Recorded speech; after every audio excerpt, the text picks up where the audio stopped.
Label Radio. Radio, classic hip hop from the 80s, 90s, early 2000s, brought to you by Curious Entertainment. They got the big Funk Fest going down Anaheim Convention Center, July 23rd, Midnight Star, Cameo, just to name a few. And we got a hip hop legend in the building. My man Krayzie Bone from Bone Thugs and Harmony. What up, G? What's up? What's up, man? So how does it feel when somebody calls you a hip hop legend? Oh man, that feels good, man. After all the work we don't put in, it feels good to be recognized as, recognized for what you've done, definitely. Do you feel like a legend? No, not really. I feel like a normal person, man. You know what I'm saying? Like all those is just titles to me, like for real. So let's take it back to the beginning. Everybody knows the story. You know, you hopped on a bus from Cleveland to LA to get with Eazy E and work at Ruthless Records. So that bus ride, when y'all was at the Greyhound station waiting for the bus and hopped on the bus, what were you guys thinking? Man, at first it was like, because the only conception I had about Los Angeles, was the Bloods and Crips. You know what I'm saying? So I'm like, we going out here in dangerous territories. We have no plan. We just going out here just trying to talking about we looking for music, but it was like, it was in our mind like we leave. I mean, Cleveland ain't no better. We either go there and risk it or stay here and risk it. So it was like, but LA had the most opportunity, so we was like, man, let's move. You know what I'm saying? So it was like on the way out there, we was on the bus like really tripping, like, yo, we can't believe we actually like leaving Cleveland, a place we have never been outside of before, and going to like a major city like Los Angeles. So we didn't really know what to expect. We was just chasing our dream. So you never been outside of Cleveland? You never like to Chicago or to any other place? I mean, the furthest. I mean, one time we were signed to like we did a local album with a dude named Kermit from Cleveland. He owned a record store, and he took us to Toronto one time to do a show. Oh wow! That was the furthest we had ever like been away from Cleveland other than that. So what was your so when you guys are on the bus and you guys are traveling to LA, what was the mindset? Were you guys excited, nervous? Were you like, man, everything? It was all those feelings mixed in. We was excited because we was leaving, and we knew that we was going closer to our dream, but we was like nervous because we didn't know what to expect. You know what I'm saying? Like I said, we had we had this perception of, like what we seen on TV from Colors and all those movies from, like all the movies we grew up watching. Like, so we just figured, it was just gonna be on and popping as soon as we got off the bus. You know what I'm saying? But once we got down here, once we got down here and got with some of our people, and like they showed us around, we was like, yo, it's cool. It was real cool. Like not like what I expected. So when the bus, you guys on Greyhound, right? So you actually came downtown, right? Yeah. So when you guys landed in LA, who was the first person that greeted you when you landed? Well, Flesh was out here before. This the whole way, the whole reason we even got the idea to come here, because Flesh was out here trying to go to school out here. Okay. And he was out here, and he was just like running into so many like celebrities. He was calling us every day like, yo, this is where y'all need to be, because if all it takes is for y'all to run into the right person out here. Like I done ran into like 10 different celebrities just going to regular parties, and I was like, yeah. And he pumped us up, and we just, we came out there, and he was out there. He was out there with some dudes that was from Cleveland as well. So they had been out here for a while, and they had like a little apartment out here, and they met people. So like we was back and forth, bouncing back and forth, and our dudes that was from Cleveland, they was the first ones that met us when we got off the bus. Like, so at least we had some familiar faces that we could see when we got here. You know what I'm saying? And they was with this another cat named Don who was from here. So, we went back to my dude Don's house. We kicked it for a while. They gave us some of they good sticky out here that we never had. And we was blow. We was like, wow, this is way different than Cleveland for real. So, I mean, after that, we started getting used to it, man, and just like pursuing our dream. What was the first time? So, what was the first meeting with Eazy E like when you was in LA? Man, well, actually, the first meeting was over the phone. Like we had somebody from Cleveland that we had worked with had gave us a number to Ruthless Records, and we just kept calling like every day. we just kept calling them, blowing them up, and one day we called, and the secretary there, she was like, yo, I'm gonna make sure Eric calls y'all back today because y'all been calling every single day and all day. I'm gonna make sure he calls y'all back. And that day he called us back, and we answered the phone, and I rapped from over the phone, and he was blown away. He was like, yo, he was like, where y'all from? He was like, from Cleveland. He was like, I actually got a show in Cleveland in like 2 weeks, and he was like, wow. And then he told us he was gonna call us back in like 2 hours. But the person we were staying with, the people we were staying with, she left the house and locked the phone inside of her room. So we heard the phone ringing all day, and we was just like going crazy. We started to keep the door down, but we was like, this ain't our house, and it's the only place we got to stay right now. So yeah. But we just remembered that he said he had a show in Cleveland, and we just started hustling up money to get back to Cleveland because we knew if we got back to Cleveland, we would be able to open up the show. Yeah. Because our dude had the show. He already told us, y'all make it back. Y'all definitely got a spot. So that's what we did. We actually met him in Cleveland. So you guys are out here, and then you went back to Cleveland to meet up with him, and then do the show. Yes, definitely. And then, what was your first impression of Eazy E? Once you met him, and he liked what you guys were doing, and you finally started to talk music, what was your first impression? Man, man, every day we just with him, we used to wake up like, man, we can't believe Eazy E coming to pick us up to go to the studio. It was just like crazy. So it was just like, man, he was serious. He was a true visionary. He took us around to like several different producers until we finally got comfortable. That was with DJ Unique. Yeah. And man, he was just with us every day. He was like, he would come get us in the morning and be with us until like late night. So it was like when we came onto the scene, we was definitely his most serious project that he was working on. So Eazy E, I've always said this on the show that like people talk about hip hop moguls and they talk about Russell Simmons and Master P and Puff Daddy, but they never talk about Eazy E. Why don't you think people put Eazy E in that category? Because he's done a lot of great things in music, but they don't really put him in that category. Why do you think that is? Man, I have no idea. I don't understand why they don't put him in, because like he started like, you know what I'm saying, he is the creator of damn near the whole West Coast. You know what I'm saying? Like everything came from under his umbrella. So it was like he is one of the first, like next to Russell Simmons, that was independent. You know what I'm saying? Like it was Russell Simmons, and then it was for the East Coast, and then it was Eazy E for the West Coast. So I mean, I don't know why they don't give him that his due respect on that end. What makes him so great? What was it about him that made him so great? Man, his vision and the way he understood things. Like, just like I tell people, like Eazy E had the Black Eyed Peas signed years ago to Ruthless Records. Like, and when we came over here, we was just thinking that Ruthless was a gangster rap label, but when we came and seen like the different acts he had, we was like, yo, these dudes ain't gangster. You know what I'm saying? So it was just like, his vision was just out the box, and he was always out of the box. That's why he had so much success in doing what he was doing. He was always like mysterious. He liked to be mysterious about what he was doing, and just his vision was just out of here. That's dope. That's dope. So, like, the style when you guys first came out, your style was different because you wasn't doing the traditional rap style. You know what I'm saying? The regular 16. You guys are harmonizing. Where did that style come from, and how was it created?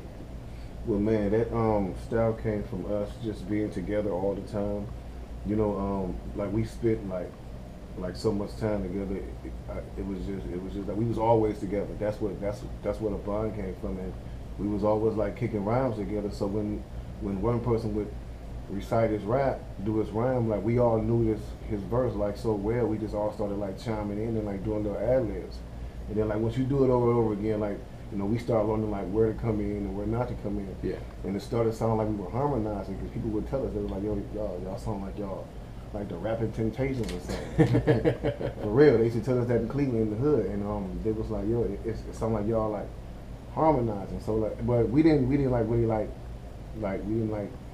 really take to it like that. We was just doing what we do, and then when we started to realize it, we just started putting like little harmonies with it, and like using our singing voices to just change it up a little, man. And like over time, we just developed this style that was just crazy. Did you guys know you had something special when you finally honed that style? Yeah. We knew we was on to something, because everybody was telling us, it was like, yo, y'all like y'all like broke millionaires. Like there's like as soon as somebody hear what y'all doing, like all it's gonna take is for one person that has to pull y'all through, and that's exactly what it was.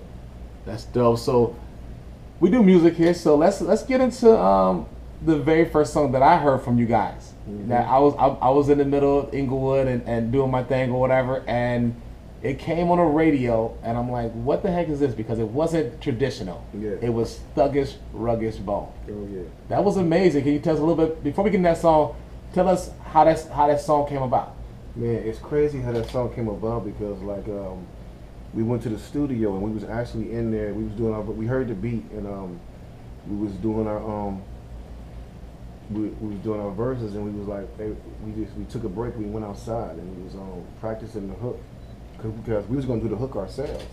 But then the young lady that's singing on it, Shatasha, she was walking down the street and we was outside like smoking, and she was like, what's this building here? You didn't know her? No.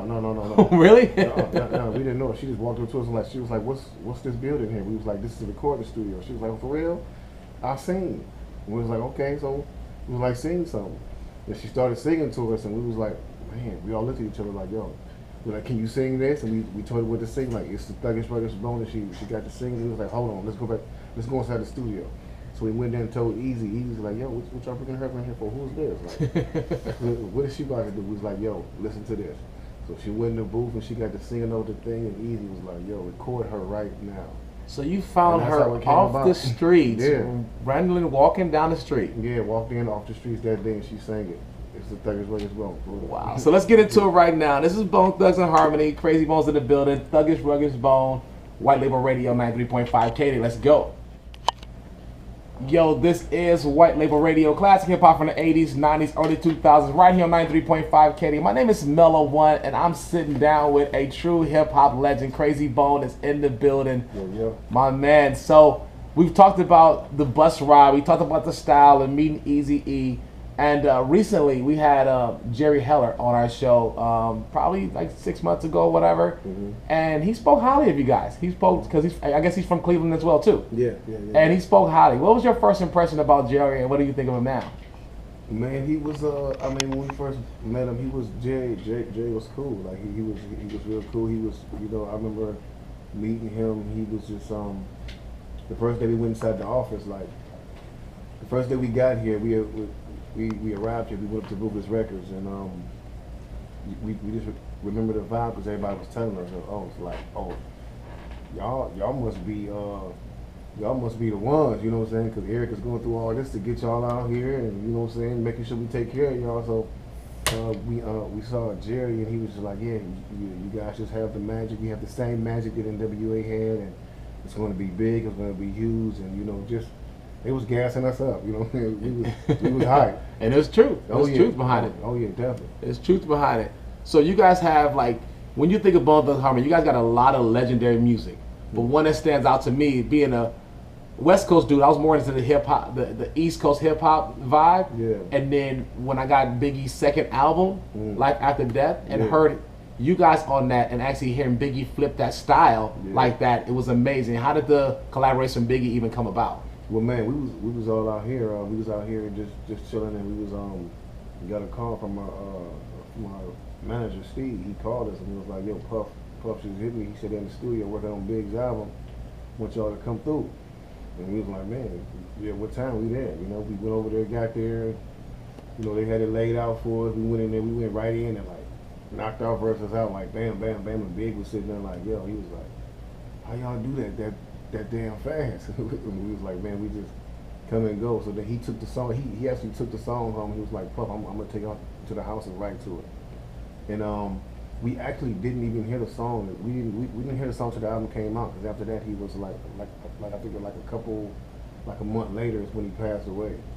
So we didn't hear the song until it actually came out. So you never heard him actually spit it or whatever. He took it home and kind of studied the cadence and style and this thing. Yeah. So what was when you first heard that song, what was your first thought? Man, I was like, he killed it. I was like, because I was wondering how he was gonna come. I was like, he killed it. The way he switched it up and like to do what we do, I was like, yo, he killed it, hands down. nobody expected him to come like that either, and it was authentic. It wasn't like he forced it. It wasn't like he it was weak. It was like it sounded like his style. Like he really got into it. Exactly. He did his thing on that one for sure. And when you guys went to the studio for the first time, whatever, was he a fan of what you guys had already done before? Oh yeah. See, we came up in the game together, like, so we was already cool. Like you knew him already. Yeah, because we came up around the same time. We were doing all the radio shows together, doing all the summer jams. Every show we would do, it'd be like the same lineup. It'd be us, him, Fat Joe, like the same cast that was all out. So like we kicked it a lot. Like every time we got together, we hung out. So even the night he was he got killed. We was supposed to hang out that night. You know what I'm saying? Like we was supposed to go out and kick it and like celebrate with him. Because he asked us, he was like, "What y'all doing tonight?" Because because we actually presented that award to him the night he got at the Soul Train Awards. Yeah. Okay. Yeah. Okay. We presented that award, and that's the first thing he said to us when he walked up on stage. He was like, "What y'all doing tonight?" It was like, "We kicking it tonight. You already know it." That's crazy. So during that time, you mentioned like during that era, you guys kind of came up together. So it was you, Biggie, Fat Joe. Y'all had a lot of legendary artists in those years. Yeah, definitely. How special was that time to be around so much talent and see it flourish into and be like the greatest of all time now, the era? Man, it's great to be from that era, man, because everything was it was all real. You know what I'm saying? Like it was, you know what I'm saying? What you saw is what you got. It was too authentic, and everybody was real. Even though it was beefs, you know, even the beefs was handled different back then. You know what I'm saying? Like and everything was just different. You know, and if you was around those times, you know exactly what I'm talking about. Like, did you know it was special during that time? No, I didn't. No, I don't think nobody knew it was special until we got to today. You know what I'm saying? Like I don't think nobody really knew like what it was like we was doing back then, because that is like those are special times, man. Like real special times in hip hop. When did you really realize I've made it? When did you realize that, yo, you know what, I've made it? Man, well, one of the first times was when we won the Grammy for Crossroads. Oh yeah. Yeah, and we was at the inside the place, and I was like, yo, I'm like, man, we used to sit back and watch this on TV, like, and now we sitting here about to get a Grammy. It was just crazy. That was 1997. Yeah, it was crazy. So take us back to that day, because I know that now, like we see a lot of behind the scenes for the Grammys and whatnot. But take us back to when you guys got nominated for a Grammy, and the Grammy day come. Did you go to a tailor, get your suit done? What was it like? Take us through the day of the Grammys. Man, it was you know, it was a hectic day. You know, we was at the we actually had the stylist come to the hotel. We was staying at the Universal Sheraton, and the stylist came to the hotel, brought all our clothes there, and you know, we was just. I mean, it really wasn't stressful, like, you know, because we was always laid back dudes anyway. So like we just took it as it came. So we was just, you know, we just got dressed, you know, got our minds right, and man, we was just excited. Of course, we was nervous, you know. Was Eazy still alive then? No, he wasn't. No, he wasn't. Eazy actually, he really didn't get to see our album Eternal come out. Yeah. So yeah, that's crazy. So who's the most difficult member of the group? You guys have, because you guys have a dynamic energy, and I've watched you guys. I've been around since the beginning. You guys usually recorded at Black Hole Studio. Yeah. I went to Louisiana High School, which is down the street on Rosecrans or whatever. So I remember walking up and down the street. So I've been around this mix for a long time. Yeah. And you guys have a dynamic energy, and I watch you guys now, and you guys are all cool now. But who is the most difficult in the studio during that time? Who would be like the most difficult to reel in? Man, I think everybody had their times, you know what I'm saying? Like, everybody had their times where they just hard to deal with, you know what I'm saying? It could be busy, it could be lazy, you know, it could be anybody at any given time. It just depends on what mood, you know, like the person is in. But everybody can be a headache, you know what I'm saying, for real. Yeah, so how did you guys, because I know you guys had a lot of little inner beefs and whatnot, how did you guys, you know, rectify that and get to this day now to where we see you guys, all 5 members on stage on a regular basis? Cause man, you know, like we family, like we not like the ordinary group. Like we wasn't put together, you know. Like we actually You know, it's crazy because like we go back generations. Like our grandparents grew up with each other, went to school with each other. Our parents went to school with each other, and we just so happened to meet in school and didn't even know that our parents and grandparents knew each other. Wow. We just happened to click, you know what I'm saying? And then, you know, when we went over each other's house, you know, I think I went over. I went to spend the night over Lazy's house one time, and my father dropped me off. And when he saw his mother, they was like, yo, they was like, you know, got to call each other by their names. We looking at each other like, yo, how they know each other? Like, this is crazy. So you know, it was all good, man. So like, it's like really a family. Like, so the arguments we have is never that serious to where, you know, oh, I ain't never talking to you again, or we ain't friends. No Yeah. It's always okay. You stay mad for a minute, you let it slide, y'all back cool. It's usually the outsiders that kind of blow it out of proportion, right? Definitely, most definitely. So what did your family think about when you guys hopped on the bus and came to LA and you said, I'm in LA recording music? What did your family think about the whole journey and whole process? Man, it's crazy because the day we left, we told her that the day we left, we was just talking trash. We didn't have no plan, we didn't have nothing. But we told everybody, it was like, when we come back, we coming back with Eazy E and the video crew. Just talking. That what you said? Yeah, bro, no lie. We was like, we come back because that's who we like. We loved NWA, like, so we always wanted to be like be signed to Ruthless Records. Yeah. So we was like, we going to, when we come back here, we come back with Eazy E and a video crew. And I'll be damned if we didn't do what we said we was gonna do. We came back and everybody was like, yo, y'all was serious, wasn't it? We was like, man, we was serious. You guys was celebrities, huh? Oh man. You guys, you made it, huh? Oh, yeah, Cleveland had never seen nothing like that before, ever. It was crazy. We had Eazy E in our neighborhood. Cleveland lost their mind. It was crazy. And one thing about Eazy, he was always one of the realest dudes ever. He'd go to anybody's hood, hang out, no bodyguard, kick it, talk to the kids. He was always that type of guy. Definitely did, man. He was out, you know, he's out kicking it with the dudes in the hood, just talking to them, rolling up, passing them stuff. They're like, yo, man, this dude is cool, man. yeah. So let's get into another joint. Let's talk about the first of the month. How did that come about? Man, first of the month, we actually wrote that. Me and Busy actually wrote that song on we were sitting on my mother's porch one day, and we heard the Marvin Gaye song. And it came on, like, wake up, wake up, wake up, wake up. And then it just stayed in our head. And then, you know, he just started singing it, and then we was like, it's the first of the month. And then we just start writing about the first of the month. And those songs we had way before we made Eazy. Like, everything on Creep It On to come up, and most of what we did on Eternal, like, we already had all that stuff like written and plotted out in song form and everything. So that's why when we went in there, it was like, we went right in and like bam, bam, bam, bam, bang, those albums out like we wasn't nothing. Because we already had all those ideas like already written in our heads. It was destiny, huh? Oh yeah. It was destiny. Definitely. Destiny. The fact that you guys have a backup plan to come out to LA, do all these magical songs, whatever, hook up with Eazy, and to do what you guys did, it was destiny. Yeah. Let's get it. Let's get into first of the month. This is White Label Radio. We got the OG Krayzie Bone in the building. Let's get into it, man. White Label Radio, KDAY. Let's go. Your classic hip hop from the 80s, 90s, early 2000s, brought to you by famous stars and straps. And of course, check out our media partner, ballerstatus.com, to do the lifestyle stuff.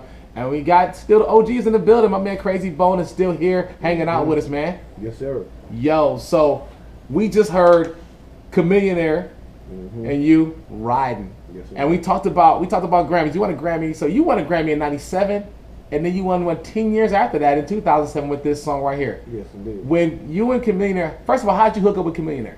Well, I met him through the dudes to produce a song, Playing Skills. Playing Skills, yes. Yes. You know, because I had worked with them prior, so I had been cool with them for a while.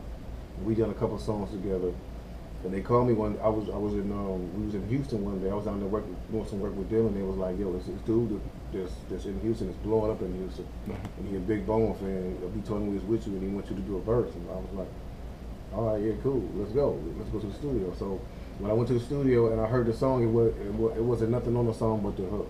You know, that's it. Yeah. The only thing that was on the song was the hook, and I went in and did my verse.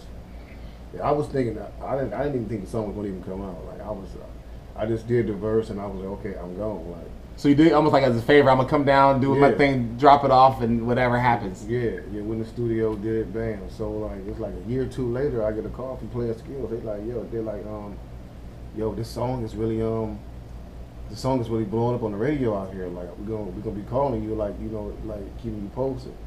So like a week later, they call me like, yo, we need to do a video for this song because this song is like taking off like crazy. It's charting. So I went to Houston and did the video, and after that, the song was just out of here. And that's the next thing I know, they calling me talking about be at the Grammy Awards. You win a Grammy. I'm like, dang. I'm like, seriously? Wow, it was crazy. When you heard the song completed with his verse, your verse, the hook, and everything, did you know it was a magical song? Man, when I first heard it, I didn't think that it was gonna do like what it did. To me, it was a typical song. To me, it was like a just an average song to me. I didn't know that it was gonna do what it did at all. That's crazy. So you got the call and said, "Hey, be at the Grammys." Was you like, wow, another one? Yeah, man. I was like, man, okay, let's do it. I'll take another one. So what was that process? Was the process the same as in '97 when you in a group did it, as far as the whole Grammy and that the day of and whatnot? No, it was a little bit different. I was a little more nervous because it was just me.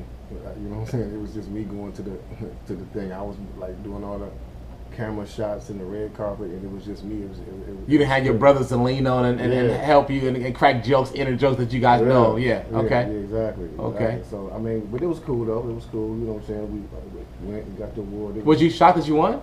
Oh yeah, definitely. Because you guys are up against a few people or whatever that has some heavy hitting songs. So when you won, did you have an acceptance speech? Like, so in '97 and in 2007, did you write out an acceptance speech?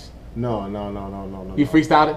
No. I really didn't say nothing like till I went to the back and they was asking me questions in the back. But like he accepted it. He did all the talking. Okay. Years, you know what I'm saying? Yeah. Like, you handle that. You know what I'm saying? But in the back, like when you go do the press and they ask me questions and stuff like that. Yeah, it was cool. That's dope. So you got 2 Grammys. Yes, sir. 10 years. That's crazy. Yeah. So your solo career, like, you've always, one thing about it, I guess I followed the group for a long time, and everybody's really, really talented, but it seems like you were more business oriented than the rest of them as far as making sure that your business stuff is straight. You got the clothing line, you had Mo Thugs, you had all that. Where did that part come in? Is that something that Eazy kind of instilled in you, or is it something you kind of just picked up? Yeah, I mean, it's both. I mean, we always had plans to do, like, even before we met Eazy, we always had plans to like put our music out and come back and help the people that was, like that came up with us. You know what I'm saying? We always had plans to come out and do solo projects and then put out a record label and then like put out artists. Like we always had those plans. It's just like like when we got to it, like everything came so fast. It was just like and Eazy passed away. Like he showed us some things, but we didn't like really get a chance to like sit back and like see how it was really done. Yeah. So we was just like blindly like just doing stuff just off of our name, like, and everything was popping at the time. But we didn't really have a business sense at the time. So after the Mo Thug thing, I had to like really sit down and just like learn the business part of it and learn what we did wrong with that, so I wouldn't like come across that problem again. Where'd you learn the business stuff at? Man, just watching other people in the industry, just watching people like Master P and P Diddy and like everybody just because I hung around all these people like for a while. Did they give you advice? Oh yeah, I mean not nothing to where they sat down and told me. I just watched them. Like that's really all I need to do is just like watch how people operate and just watch how they move. Like, and I learned the game from that way. So when you look back on the Bone Thug legacy, how do you feel? Man, I feel good. I feel good about what we accomplished because it's like it's not many groups today, because everything, because this business is me now, so that's why you never really see no groups, and you see them, but they never last. Yeah. But and I mean, for us to be like still around, still alive, still healthy, and like be known as living legends, cause that title is usually something to come after you dead and gone. You know what I'm saying? Yeah. Like, so to still have that and to still be here is truly a blessing, and for us to make a mark on the game to where we've influenced not only hip hop artists but R&B artists and pop artists and all kind of artists. Like you can hear our style within their music. So it's like we really made a serious dent in the industry because like ever since we've came into business, the flow pattern have changed. The way producers make beats has changed. Like so we responsible for changing all that. Like for real. Do you feel like you get your props that you deserve in the industry for that? No, we don't. But I'm on a level to where I'm not. I know what I've done, so I'm not looking for anybody to give me any kind of. Plus, you're still getting paid right now. Yeah, you know. If you wasn't getting paid, you probably be mad. Oh yeah, oh yeah. If I wasn't getting paid, you know, it'd be a problem, serious problem, for real, for real. So we do this thing on White Label Radio. We ask our guests their top 5, and since we've been doing this, we usually ask the top 5 groups, and usually people say Bone Thugs and Harmony is in their top 5, top 10 groups all time. Mm-hmm. So since I got you here, I want to ask you, what is your top 5 hip hop groups of all time? Top 5 hip hop groups of all time is Run DMC. In order? Yeah. In order. So that's So let's start at the bottom. So number 5. So number 5 is Run DMC. Yeah. Okay. Yeah, Run DMC. EPMD. Okay. Beastie Boys. Beastie Boys. Nice. UTFO. Okay. Houdini. Okay. Yeah, Houdini. Number 1. Okay. Yeah. Houdini. Okay. Oh yeah. That's very UTFO, Houdini's. I don't think anybody's ever talked about those guys or whatever, but they definitely changed the game as far as being able to mix the street with the commercial and whatnot. Yeah. And a lot of people, you know, like I get props what they do. A lot of people say, "Oh, y'all started to singing and rapping," but like UTFO, they was really touching on that.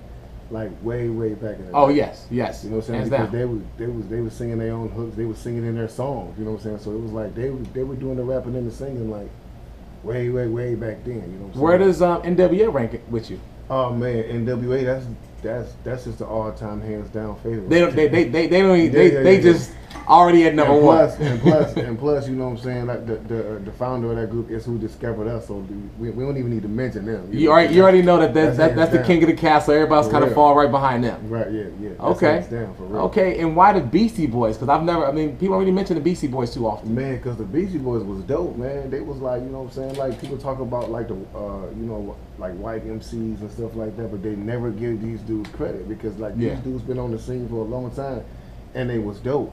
And they lasted a long time, you know what I'm saying? Like them boys is like, man, they was, I mean, that I wouldn't call them gangster rap, but if you listen to their first album, they was talking about the same thing most gangster rappers was talking about. Yeah, no lie, the real element, yeah, for real. You know what I'm saying?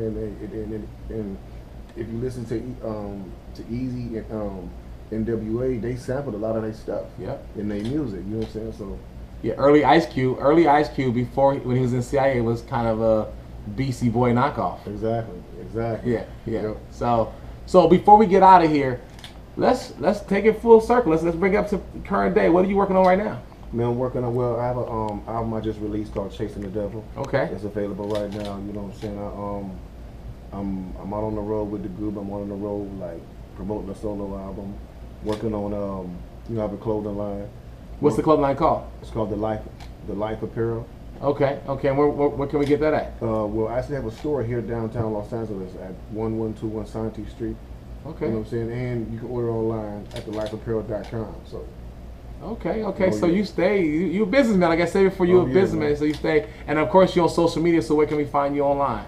On Twitter, you can find me at I Am Krayzie Bone. Facebook, Cray Jack Your Balls. Instagram, Krayzie_Bone. You know, it's a fake Instagram account out there for you. I think it's I Am Krayzie Bone or something like that. But man, there's so many fake accounts out there, man. It's like I couldn't even get my own name because there was so many accounts out there. I'm like, scared. So right now we can find Bone Thugs and Harmony, all 5 members on stage together, doing what they do. Oh yeah, man, definitely. We've been moving for a minute now. You know what I'm saying? Man, I mean, like I said, we've been around for a long time, man, and we still moving. Like we still going. The shows are still energetic. The fans still show up. So as long as they're there, we here. I'm a hip hop fan, and it was beautiful to see all you guys on stage recently at the Novo, whatever, and it's an epic thing. And you don't realize how many hits you guys have until you start getting to that catalog. So I want to thank you for coming and. We have a thing here. We give our artists gifts because you don't have to be here. So we got a sponsor, Famous Stars and Straps, which is Travis Barker's brand, hooks us up with gear, whatever. So I got a little package for you. So let's give it to you. All good, man. Always love some. So we got some hats and He said, "I always love some free stuff, I huh?" always love some free stuff. You know, got you a hoodie, got some T-shirts and whatnot. So Okay, big shout out to Famous Stars and Straps for hooking us up, man. And Yes, indeed. Much love. you know, hopefully you can represent that or whatever. So I want to thank you thanks. for coming in, and you know, big shout out to you and yours, man. And let's get into your biggest hit, the biggest group hit of all time, Yes, indeed. The Crossroads, man. One of the greatest hip hop songs ever. It's in my top 10 of all time songs or whatever. All day. So let's get into it, man. His Bone Thugs and Harmony, Crossroads, right here on White Label Radio, KDAY. Let's go.